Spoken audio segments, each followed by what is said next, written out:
Subscribe करें city news Jharkhand.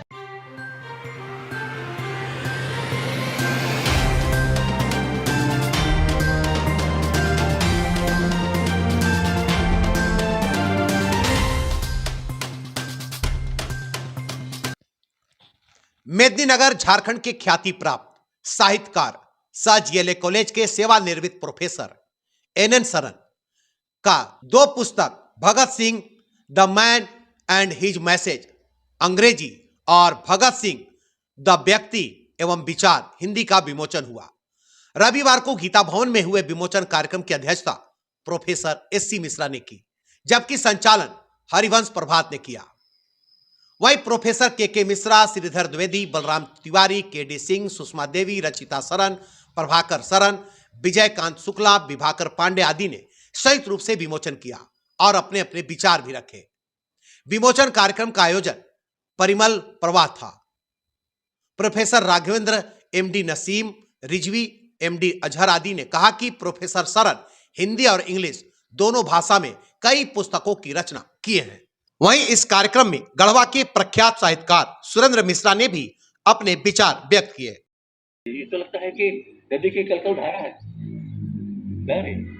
तो ये अपने आप में इतने शब्दों का भंडार, क्योंकि कविता लिखना तुकबंदी नहीं है, और तुकबंदी होती है तो कविता नहीं है। एक बार तुकबंदी हम पढ़ाते समय राघवेंद्र जी बता रहे थे लड़कों को डिफरेंस।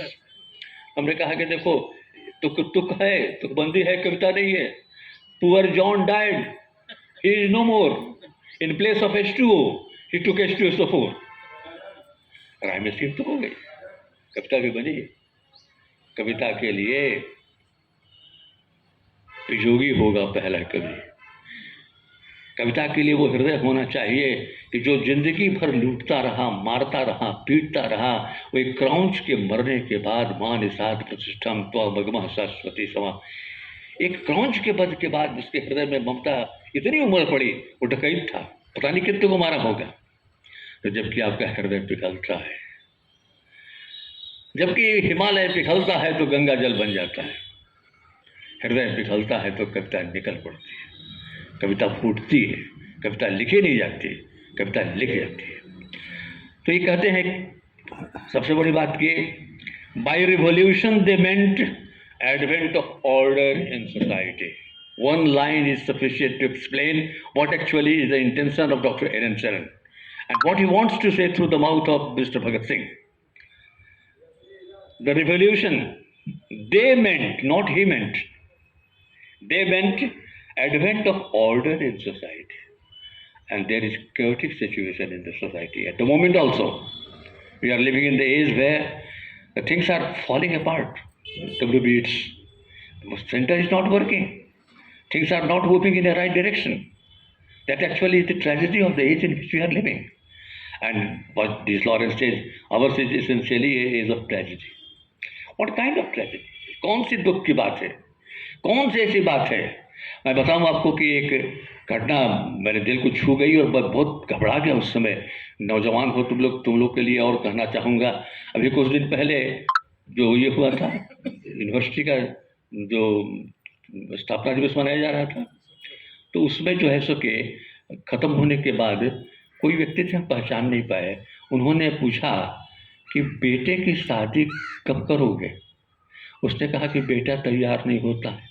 तो कैसा बेटा है तुम्हारा, हमारी बात नहीं मानता है? बोले नहीं भाई, बोलता है कि विवाह करके माता पिता को जेल भिजवा दें। You know, to speak is not a very difficult thing, but to how to speak is a very difficult thing. Writing is not a difficult thing. How to write is a difficult thing. And how to write, that is called style. Each and everybody, actually, I am fortunate enough that much of the time as a teacher, as a colleague, was spent by me with him. All others have simply visited him. I have lived with him. And you know, when he was writing this book, I asked a question from him. He said, you have written a poem, collection of poems, Message of the Flute. Message of the Flute is the song which was sung by Lord Krishna. In one end, North Pole, you are talking about the flute and you are talking about the message of Bhagat Singh Ji also. Don't you feel that there is a contradiction? His answer was, a writer cannot be kept in the watertight compartment. A writer has got the capacity to explore all the situations possible, and he was able to do it. And this actually is the greatness of Dr. N.N. Saran. And he was actually expert in comparative literature. Ravindra ji, we have attended many conferences together, I think more than 15 conferences, and everywhere, जहाँ कहीं भी all India English teachers conference में हम लोग जाया करते थे, comparative literature पर ही सरन साहब के आर्टिकल्स हुआ करते थे। बंडर शॉ की तुलना प्रेमचंद जी से उन्होंने कर दी थी। एक बार मेरा मतांतर हो गया था, हमने कहा कि प्रेमचंद जी ने नाटक नहीं लिखा, बंडर शॉ ने नाटक लिखा, दोनों के बीच में कैसे तुलना हो सकती है? वो कि जो मैं लिख रहा हूँ पढ़ लीजिए तो समझ जाइएगा। बड़ी आत्मीयता थी और सही में प्रेरणा पुंज जिसकी चर्चा द्विवेदी जी ने की। प्रेरणा किसने दिया इनको? पहला वो विवेकानंद जी को मानते हैं, डॉक्टर राम मनोहर लोहिया को मानते हैं, गांधी जी को मानते हैं, और लेखकों के बीच में रामचंद्र शुक्ल जी को भी मानते हैं, सूर्यकांत त्रिपाठी निराला जी को भी मानते हैं। और एक जगह उन्होंने लिखा कि राम मनोहर लोहिया जी 23 मार्च को अपना जन्मदिन मनाने के लिए तैयार नहीं रहा करते थे, क्योंकि उसी दिन तो सरदार भगत सिंह। दो ही इतिहास। बहादुर शास्त्री जी की जिंदगी भर जब उनसे पूछा गया कि आपका जन्मदिन किस दिन है, तो उन्होंने कभी नहीं बताया। मरने के पश्चात जबकि ललिता शास्त्री जी से पूछा गया कि लाल बहादुर शास्त्री जी का जन्मदिन कब था, तो उन्होंने कहा कि जिंदगी में उन्होंने मना कर दिया था। अब मैं कह रही हूँ उनका जन्म 2 अक्टूबर को हुआ था। वो नहीं चाहते थे कि महात्मा गांधी ऐसे महापुरुष के साथ उनके नाम को जोड़ा जाए। उसी तरह लोहिया जी भी नहीं चाहते थे कि 23 मार्च के दिन उनके लिए कोई सेलिब्रेशन किया जाए, क्योंकि उस दिन एक ऐसे व्यक्ति ने बड़ा अच्छा कहा करते हैं कुमार विश्वास कि है नमन उनको जिनके सामने बौना हिमालय, है नमन उनको कि जिनके सामने बौना हिमालय, जो जमीन पर थे और आसमानी हो गए। ये इस तरह की बात जबकि हम लोग के सामने आती है, प्रेरणा मिलता है। जो है ना झांसी की रानी के बारे में, जो कि सिंहासन है लूठे राजवंशों ने भ्रिकुटी तानी थी, दूर फिरंगी को करने को सबने मन में ठानी थी, और बुंदेले हर बोलो के मुंह हमने सुनी कहानी थी, खूब लड़ी मर्दानी वो तो झांसी वाली रानी थी। आप लोगों को याद होगा, खूब लड़ी मर्दानी वो है, याद है ना? हाँ, याद होना चाहिए। खूब लड़ी मर्दानी वो तो झांसी वाली रानी थी। तो दूर फिरंगी को करने को सबने मन में ठानी थी।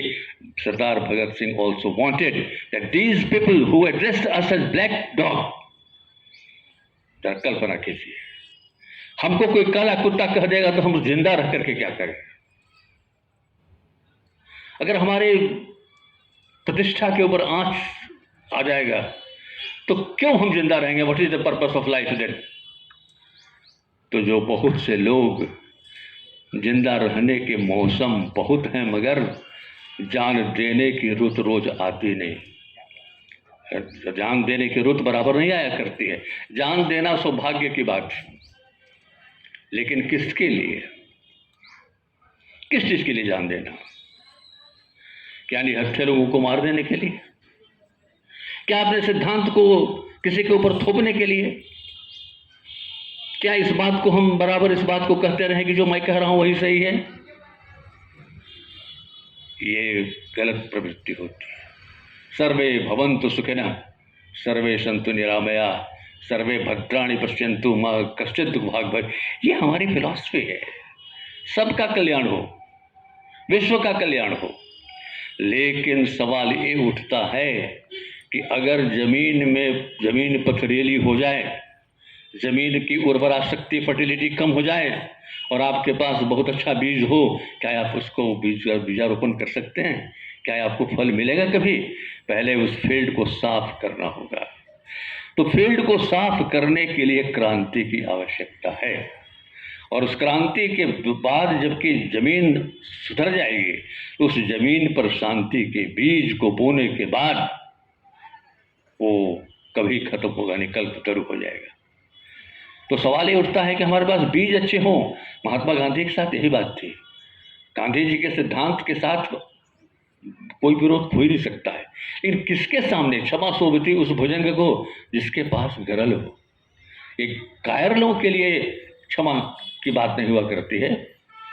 कुरुक्षेत्र में भी जिस तरह से सामंजस्य स्थापित करने का प्रयत्न दिनकर जी ने किया है, डॉक्टर एन सरन जी ने भी गांधीवाद और इनके भगत सिंह के बीच में किस प्रकार से चीज़ें चलती हों उसको मिलाने का प्रयत्न किया है। और ये हेट्रोजेनस एलिमेंट्स नहीं है Raghavendra ji, it's a natural, it comes out naturally as a man breathes. And actually it is very difficult to speak when you are talking about some near and dear one. बहुत difficult होता है। सरन साहब के साथ मेरी आदत है थोड़ी मजाक करने की, बहुत सीरियसनेस हमको पसंद नहीं होता है। तो हम इनको एक बार, शायद आप भी थे, ओपी नारायण जी के यहाँ हम लोग गए हुए थे, एसडीओ थे यहाँ, तो हमको परिचय देने का दायित्व दिया गया। देते देते हमने सबका दिया और भाभी का परिचय दे दिया कि सरन जी की वाइफ हैं, अब हमारे ऊपर तो बिगड़ गई हो, मेरा कोई अस्तित्व नहीं है, आपने क्यों कहा, हमारा कोई वजूद नहीं है कि भाभी चलिए डेरे पर बात करेंगे। रास्ते भर हम 5-6 बार भाभी बोले, मुझे पकौड़ी बनाइए, तो पकौड़ी भी बनी, क्योंकि भाभी आप बहुत स्वादिष्ट बनाती हैं। बोले आप कहना क्या चाहते हैं बताइए। बोले आप एक बार भी बिगड़ी क्यों नहीं, हम भाभी इतना बोल रहे हैं तो कोई रिक्शा वाला अगर आपको भाभी कह देता है तो आप मारते कि नहीं। तो हाँ आपको हक है मरने का, अरे बोलने का। हमने कहा कि कैसे हक है, सरन साहब के चलते ना हक है,